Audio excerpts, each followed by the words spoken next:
Avec la vidéo d'aujourd'hui, avec ce que j'ai à t'annoncer, il y a des gens qui vont être déçus, je le sais d'avance. J'ai quelques détracteurs sur ma chaîne, oh ils sont pas nombreux, hein, mais il y en a quelques-uns qui sont là pour voir si je vais me casser la gueule en gros. Alors je parle pas nécessairement d'un accident de la route, mais il y a des gens, je le sais, et encore une fois ils sont pas très nombreux, et en général ils sont plutôt silencieux, mais il y a quelques commentaires de temps en temps que tu ne vois pas parce que je les accepte pas. Je sais qu'il y a des gens qui sont là en attendant de voir si ma vieille moto qui est pas dans un état extraordinaire va me laisser tomber, ou qui attendent de voir si je vais me planter financièrement. Bah aujourd'hui ces gens là vont être très déçus, désolé pour eux. Bon, heureusement 98% au moins des habitués de ma chaîne vont être, je pense, très contents pour moi et contents pour eux-mêmes aussi, parce que ce que j'ai annoncé aujourd'hui, ça veut dire qu'il va y avoir plein de belles choses dans les temps qui viennent, que les contenus de la chaîne vont évoluer, que les choses sont en train de s'améliorer à tout niveau. Non mais ils nous font quoi là? On se croirait en Bretagne, ce matin c'était plein soleil et là il y a de la brume, regarde-moi ça. Remboursé. Bon ça va, le soleil a l'air de revenir, on est sauvé. Quand même, j'ai failli m'inquiéter l'espace d'un instant. Alors, le programme du départ a changé parce qu'il y a des choses financièrement qui sont en train de changer. Déjà, il y avait deux choses qui m'empêchaient de produire plus de beaux contenus pour toi. C'était d'un côté les problèmes avec la fourche de Rocinante, ça tu sais, j'en ai beaucoup parlé ces derniers temps, c'est réglé. Là on est bon de ce côté-là. Et le deuxième problème était en fait purement financier. La moto, il faut pouvoir mettre de l'essence dedans, ouais, c'est pas plus compliqué que ça. Et ben ça, figure-toi que c'est en train de s'arranger d'une façon un petit peu inattendue, parce que c'est un truc j'ai essayé pour voir, je pensais pas que ça allait marcher. Et finalement, c'est en train de faire des étincelles, et des sacrées étincelles même. Alors je vais t'expliquer tout ça, ça va modifier mon programme pour mon départ. Ces derniers temps, j'avais dit que j'envisageais de filer direct vers le Portugal. Finalement, on va faire un crochet par le sud, par Tarifa et potentiellement Gibraltar. C'est à côté Tarifa et Gibraltar. Donc je vais t'expliquer ce qui s'est passé ces derniers temps, comment ça modifie le programme de mon départ, qui est toujours prévu pour 7 mars, c'est-à-dire dans 15 jours à peu près. En fait, d'ici à ce que tu vois cette vidéo, il n'y aura plus qu'une semaine. Ce qui va se passer, donc pourquoi, comment, etc. Je t'explique tout ça. Ici, je pense qu'on sera pas mal. Je suis pas tout à fait dans le cadre, excuse-moi. Attends, je vais te réorienter. Je n'ai pris que le petit trépied aussi aujourd'hui. Si le soleil sort, ça sera mieux. Il commence un petit peu à... Ça va servir. Alors, qu'est-ce qui s'est passé? Si tu te souviens, en janvier, j'ai fait une vidéo où j'ai expliqué que j'étais en train de mettre en place un certain nombre d'initiatives, d'idées que j'ai eues. Et il y en a une qui est en train de faire un gros boom, et c'est pas celle que je croyais. En janvier, j'avais expliqué que j'étais en train d'écrire une série de petits livres électroniques sur des sujets historiques. Bon, de ce côté-là, il n'y a rien qui bouge. Je commençais à me dire que c'était une erreur. Bon, ça m'a coûté 2 € pour le nom de domaine, c'est pas grave, c'est pas grave du tout. Donc de ce côté-là, ça bouge pas. Par contre, j'avais aussi parlé de Fiverr, tu sais, la plateforme qui permettait à l'origine de proposer ses services pour 5 $, et qui depuis a évolué, qui permet de proposer beaucoup plus de services à des prix divers et variés. Et ben ça, quand j'ai commencé, c'était début janvier, je me suis dit bon, ce truc là est saturé, il y a trop de monde, j'arriverai pas à percer, mais je vais tenter le coup quand même pour voir.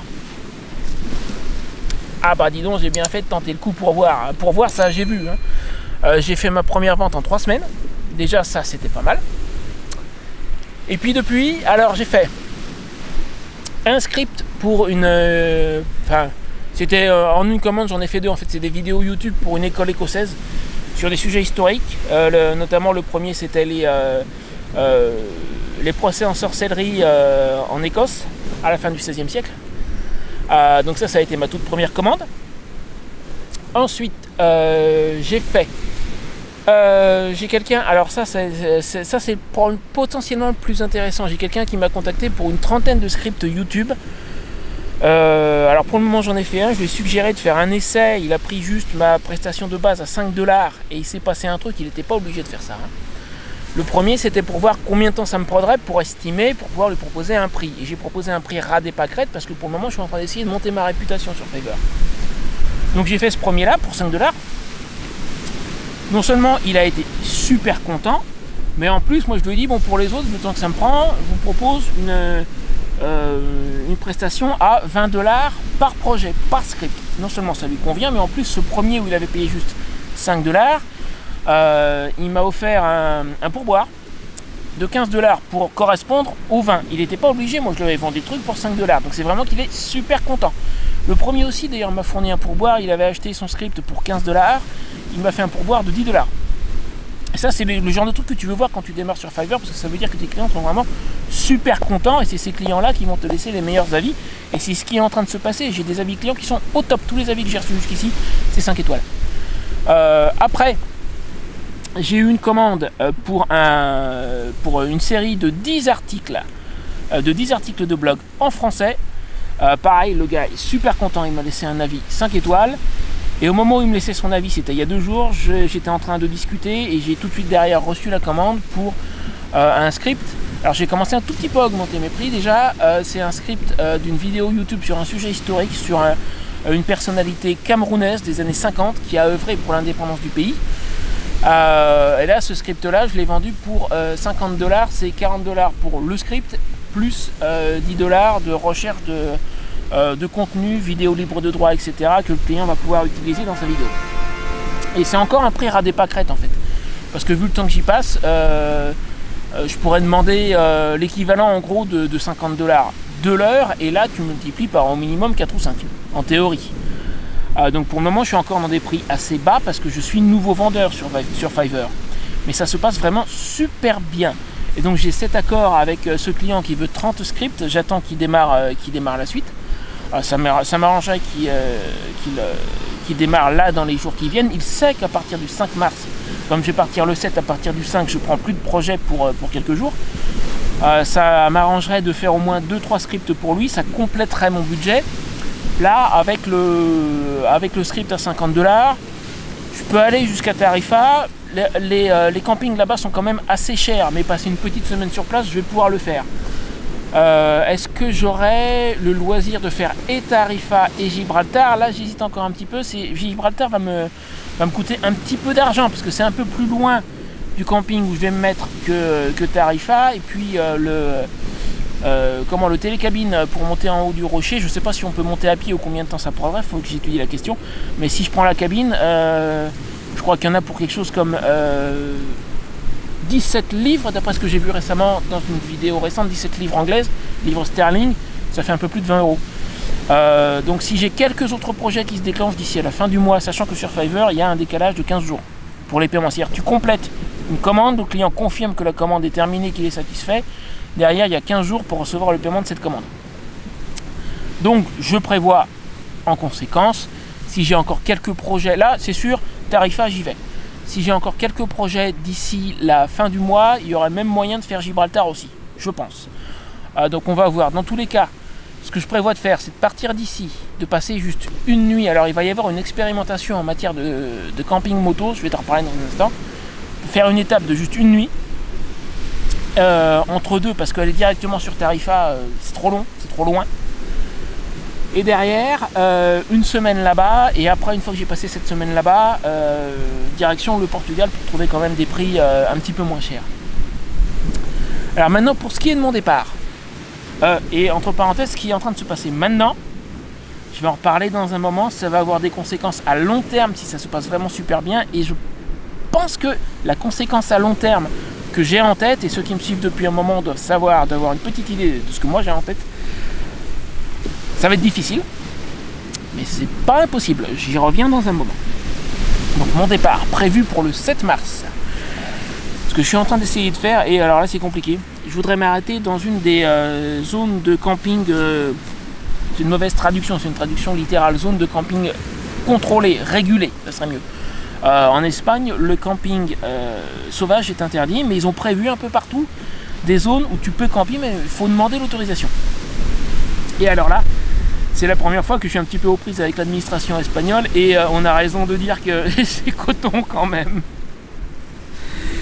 J'ai trouvé des informations sur diverses zones de camping en Andalousie. Pas de problème, il y en a. Et pour demander l'autorisation, alors là c'est compliqué. J'ai trouvé une première page qui correspond au gouvernement, à l'administration andalouse. J'ai envoyé un message via un formulaire de contact du site officiel de l'administration en me disant c'est le meilleur moyen pour éviter de temps en temps, il m'est arrivé que mes emails envoyés par moi-même, par ma boîte mail, soient filtrés comme spam. Ça arrive quelques fois, donc pour être sûr que ça soit reçu, j'utilise un formulaire de contact officiel de chez eux, je suis sûr qu'ils vont l'avoir. Ce que j'ai fait, j'ai eu une réponse 24 heures plus tard me disant en gros c'est pas à nous qu'il faut vous adresser, voilà une adresse où il faut aller, et l'adresse c'est la page qui détaille les spécificités du lieu que j'ai choisi. Cette page là en fait je l'avais déjà et je sais qu'en bas il y a un numéro de téléphone et une adresse email. Par téléphone en espagnol je ne le sens pas du tout, et l'adresse email au début j'avais décidé d'essayer de faire autrement, bon, puisque manifestement il faut faire comme ça. Je prends cette adresse email, j'envoie un message, donc deuxième message. Le lendemain, c'est-à-dire ce matin, je reçois une réponse. Au moins ils sont rapides, ils te répondent. Et la réponse me dit voilà la page par laquelle il faut passer pour faire votre demande. Et si c'était marqué directement, ça serait quand même un peu plus facile. J'y vais. Il y a une procédure avec un service informatique qui marche pas. J'ai essayé de m'en servir. Il y a un machin à installer sur ton ordinateur. Je voulais pas le faire. Je l'ai fait quand même temporairement. Depuis, je l'ai viré. Mais même avec leur truc, leur application d'installer, ou même sur mon téléphone, à chaque fois, je vais sur le truc erreur. Il n'y a rien à faire. Ça marche pas, leur machin. Sur la page où il y a les instructions, il y a l'adresse d'un formulaire de contact. Bon, ben, j'ai dit, on va essayer de faire ça. J'ai envoyé le formulaire de contact en disant, j'ai essayé votre procédure, ça marche pas. À chaque fois, j'ai droit à une erreur. J'espère que je peux réserver sur cet endroit qui s'appelle, c'est un endroit qui s'appelle El Robledal ou Roblendal. Non, il n'y a pas de El Robledal. C'est ils en ont beaucoup comme ça en Andalousie. C'est une aire de, pas de jeu, mais c'est un espace public dans lequel on peut également camper, quoi. Et il y a des toilettes, des douches, etc. Et entre autres choses, j'essaye de leur faire dire si les toilettes sont bien ouvertes pour être sûr. Donc j'envoie ce formulaire de contact en disant votre procédure elle marche pas, il y a quelque chose qui va pas. J'espère que juste en vous contactant comme ça, je peux réserver ma place. Sans ça, ça va pas être possible parce que votre truc ça marche pas. Je l'ai pas dit comme ça, mais en gros c'est ça. Donc j'attends la réponse. S'ils me disent oui, c'est bon. S'ils me disent non, j'irai dans un camping juste pour une nuit. Et alors le truc, l'expérimentation dont je parlais tout à l'heure, justement. J'ai pas envie de monter ma tente juste pour une nuit. Ça me prend du temps de tout mettre en place et de tout ranger après sur la moto. Donc ce que je vais faire, j'ai une grande toile, ce qu'on appelle communément un tarp. Moi j'aime pas trop utiliser les anglicismes, mais ça parlera peut-être à plus de monde. Donc elle fait presque 3 mètres par 3, 3 mètres par 2,80. Et j'ai vu un certain nombre de vidéos de gens qui dorment juste pour une nuit avec leur moto et un tarp attaché sur la moto en fait.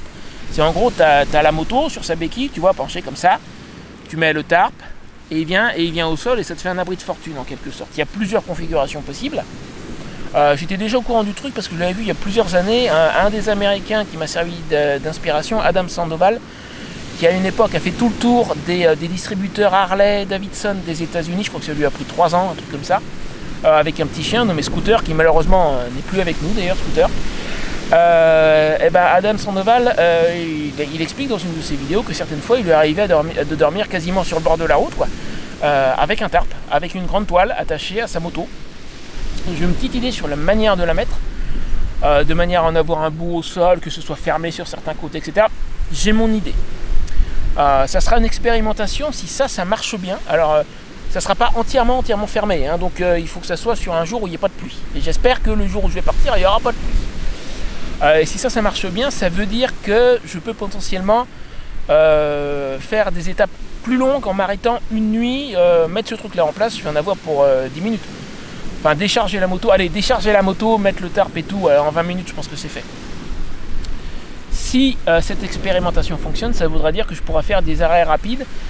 Si j'ai besoin de faire 1000 km, je fais 500 et 500, au milieu je m'arrête dans un camping ou dans une zone gratuite, un truc comme ça. Je dors comme ça et le lendemain je repars, c'est très rapide. Ça peut être un concept intéressant, reste à voir si ça sera vraiment fonctionnel. Donc ça, écoute, on en reparle début mars. puisque bien entendu je vais faire une vidéo là-dessus, ça fera partie de la vidéo de mon départ, et je te dirai ce que ça donne. Ensuite, après cet arrêt, soit à l'air El Robledal, soit dans un camping, ou entre parenthèses, dans tous les cas, je ne vais pas prendre l'électricité. Hein. Les aires gratuites, il n'y a pas d'électricité. Et si je m'arrête dans un camping entre deux pour faire une petite économie, je ne prendrai pas d'électricité. Au début, j'avais un doute parce que j'ai juste une toute petite batterie additionnelle, vieille, fatiguée, qui contient à peu près une charge à présent de mon téléphone, qui me sert de sécurité parce que si j'ai pas mon téléphone, j'ai pas de GPS. Donc l'utiliser sur 2 jours, ça risquerait d'être serré, je le sentais pas trop. Et puis j'ai réalisé un truc, c'est qu'une batterie d'appoint, j'en ai une grosse, on appelle ça un ordinateur portable. Même quand il est en veille, il y a un de ces ports USB qui continue à alimenter. Donc quand j'irai là-bas, je m'assure que tout soit chargé à bloc, ordinateur compris. Une fois arrivé là-bas, je vais très peu m'en servir, aller vite faire une nouvelle, une petite demi-heure, pas plus. Ensuite, je le laisse en veille et il chargera le téléphone pendant la nuit. Comme ça, le lendemain, j'ai mon téléphone chargé à bloc et j'ai toujours ma petite batterie de secours qui, a priori, n'aura pas servi. Donc, je peux passer une nuit sans électricité. Ça le fait. Je vais peut-être m'ennuyer un petit peu, mais ça le fait. Voilà. Et puis là-bas, alors si je m'arrête à El Robledal, il y a de l'eau mais non traitée, il faudra que je la fasse bouillir. Ça fera aussi partie de la vidéo de mon départ. Du coup, il n'y aura pas de vidéo le 7 mars, c'est un mardi. Il n'y aura pas de vidéo ce jour-là, évidemment, c'est le jour où je vais partir. Et en plus, une fois que je serai arrivé là-bas, comme je te l'ai dit, j'aurai pas d'électricité. Donc, il n'y aura pas de vidéo ce soir-là. Donc, celle-ci, c'est la dernière avant mon départ de Campello, en fait, du coup. À moins que je publie des petits morceaux, des petits trucs, mais sans ça comme vidéo principale, c'est la dernière. Puis après, ça sera Tarifa, éventuellement Gibraltar. Bon, le programme risque d'être un peu chamboulé. Je préviendrai si le mardi d'après je peux pas encore en sortir une, etc. On avisera. Donc, qu'est-ce que je voulais dire d'autre? Oui, mon affaire avec Fiverr qui commence à bien démarrer. Si ça continue sur le même ton, il n'est pas impossible qu'il y ait un gros truc d'ici à l'automne. Alors ça va être difficile. Le gros truc, tu l'auras compris, c'est le changement de moto. Ce que j'aimerais bien faire, ça serait avoir la nouvelle moto d'ici mi-septembre pour être ici le 1er octobre. Je compte revenir ici à Campello, notamment pour ne pas rater le festival Moros et Cristianos que j'ai pas pu voir l'année dernière. Je suis arrivé après, j'ignorais carrément son existence à l'époque. Donc si je vais être ici le 1er octobre, le festival en question c'est le 5 ou 6 octobre, un truc comme ça. Il faut que je parte de France vers mi-septembre. Il faut que j'ai la moto mi-septembre. Il faut qu'au 15 septembre j'ai la moto. Donc, pour le moment, Fiverr, j'en suis même pas encore à tirer un revenu complet. Hein. J'ai dû faire... j'ai pas le compte en tête. En comptant la commande que j'ai en cours, là, le script pour le script historique, là, je dois être entre 100 et 150 $ à peu près. C'est pas faramineux encore. Mais c'est un très bon début, j'ai pris un excellent départ. Maintenant, ce qu'il va falloir que j'arrive à faire, pour la moto, je connais les prix parce que je regarde de temps en temps les annonces, hein, je me tiens au courant. Il faut un minimum de 4000. Pour une Yamaha Royal Star, le V4 de la fin des années 90. C'est un 1300 cm3. Et en V4, ça tourne bien, il y a beaucoup de couples, ça force pas sur autoroute, etc. Donc c'est une moto qui devrait avoir une consommation à peu près raisonnable et des moteurs qui peuvent aller au bout du monde. Alors, il faut entre 4 et 5000 et de temps en temps on en trouve une bonne avec kilométrage raisonnable et bien entretenu à 4000. Donc 4000 c'est jouable, c'est possible. Maintenant ça sous-entendrait que j'arrive à économiser, en plus de ce dont j'ai besoin pour vivre, que j'arrive à économiser 1000 € pendant 4 mois. Mais juin, juillet, septembre, il faut que j'économise 4 €. Ce qui veut dire que j'ai mars-avril, que j'économise 1000 € je veux dire. Ce qui veut dire que j'ai mars et avril pour monter mon affaire sur Fiverr jusqu'à un minimum de 1500 € par mois. Même un peu plus. Ça va être difficile. Mais vu le bon départ que j'ai pris, alors qu'à la base, je te rappelle que je pensais que j'y arriverais pas, à percer. Et je suis en train de percer. Je pense que c'est pas impossible. Pourquoi est-ce que je veux avoir la moto avant de revenir ici? C'est que ce qui serait bien, ça serait, j'aimerais avoir un petit peu plus de confort quand même, je te le cache pas. Et ce qui serait bien, ça serait d'aller me chercher une remorque campeur, le modèle espagnol, d'occasion durant l'hiver. Seulement, je peux pas acheter la moto ici, parce qu'elle serait en plaque espagnole, après ça devient un import, ça va être un casse-tête. Donc il faut que je l'ai avant de partir de France. Et si j'arrive ici avec la nouvelle moto, là je peux me mettre à chercher, j'ai tout l'hiver tranquille, peinard, pour me chercher une remorque campeur.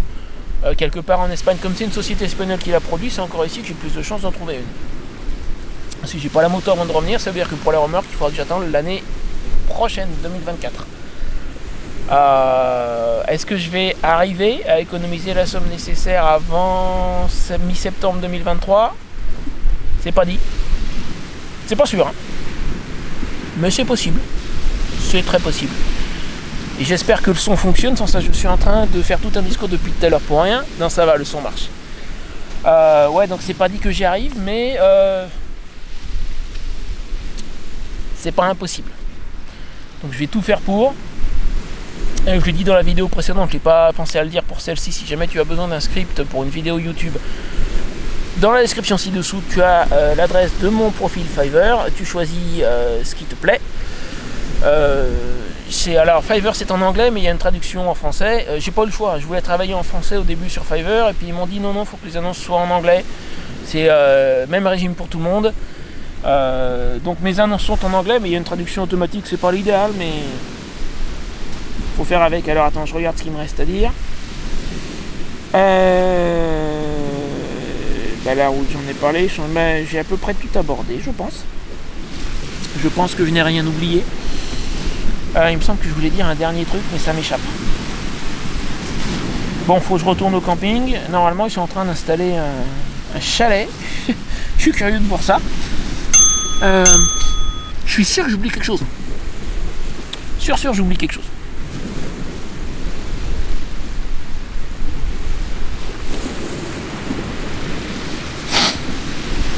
Ah, mais oui, ça y est, je sais. Alors surtout, tu t'inquiètes pas, il y en a peut-être là qui sont en train de se dire, s'ils changent de moto d'ici la fin de l'année ou même l'année prochaine, qu'est-ce qui va advenir de Rocinante? T'inquiète pas, j'ai une petite idée au fond de la tête que je vais pas détailler maintenant. On en parlera le moment venu si je vois que je suis sur le point d'atteindre mon objectif. Donc je vais pas te le détailler, mais mon idée, ça serait l'idée que j'ai. Si ça se fait, elle va pas rester à pourrir au fond d'un garage. Je pense que sans la mettre à la casse et sans la revendre, elle pourrait peut-être aider un jeune permis qui n'aurait pas les moyens. Bon allez, j'ai lâché le truc. Je vais pas le détailler, mais globalement l'idée ça serait, il y a tout un tas de détails à régler. Hein. Assurance, éventuelle contravention, il ne faut pas que ce soit moi qui les reçoive. Mais elle pourrait potentiellement aider un jeune permis ou quelqu'un qui envisage de passer son permis et qui n'a pas les moyens d'avoir et le permis et la moto. Ça lui permettrait de continuer à rouler, ça aiderait quelqu'un, mais ça va être compliqué à mettre en place. Parce que encore une fois, alors niveau assurance, la personne qui la prend, à qui je la prête, prend l'assurance à sa charge, ça c'est pas le problème. Par contre, comme je vais ni la donner, ni la vendre, ni rien, elle sera toujours à mon nom. Il ne faut pas que ce soit moi qui reçoive les PV si jamais il y en a. Ça, c'est le détail que j'ai pas encore résolu. Mais bon, on en est loin. Dans le meilleur des cas, je vais annoncer que je cherche à réaliser cet objectif-là dans le courant de l'été, pas avant. Parce que c'est pas avant l'été que je vais avoir la certitude ou non si je vais pouvoir payer une autre moto. Bon voilà, là j'ai lâché globalement l'idée. N'hésite pas à me dire ce que tu en penses dans les commentaires. Je pense que ça serait pas con, ça permettrait à Rocinante de continuer à rouler, ça aiderait quelqu'un. Alors après, je vais être très très difficile sur le choix de la personne qui va la prendre. Mais ça, on en reparlera le moment venu. Je vais pas la prêter à n'importe qui et je vais demander des garanties et on discutera. Et si je vois que c'est un Fangio qui compte rouler à toute pompe, et il l'aura pas. Hein. Je te rassure là-dessus. Si un jour je la prête à un jeune permis, ça sera quelqu'un de sérieux. Et quand je dis jeune permis, c'est pas forcément un môme de 18 ans, c'est possible. Mais ça peut être papy 60 ans qui vient de se payer son permis, qui a voulu faire ça toute sa vie et qui ne l'avait pas encore fait. C'est possible aussi. Hein. Jeune permis, c'est quelqu'un qui vient de passer son permis ou qui veut le passer. Voilà. Bon, sur ce, écoute, je te laisse là. Je te laisse une autre vidéo qui peut t'intéresser là. Je te dis à bientôt. Donc encore une fois, mardi prochain, pas de vidéo. Parce que c'est le jour de mon départ. Il y aura peut-être des petits extraits, des petits bouts, des shorts, des trucs comme ça. mais ça sera tout. Et bah sur ce, j'ai pas mal de choses à préparer pour mon départ moi.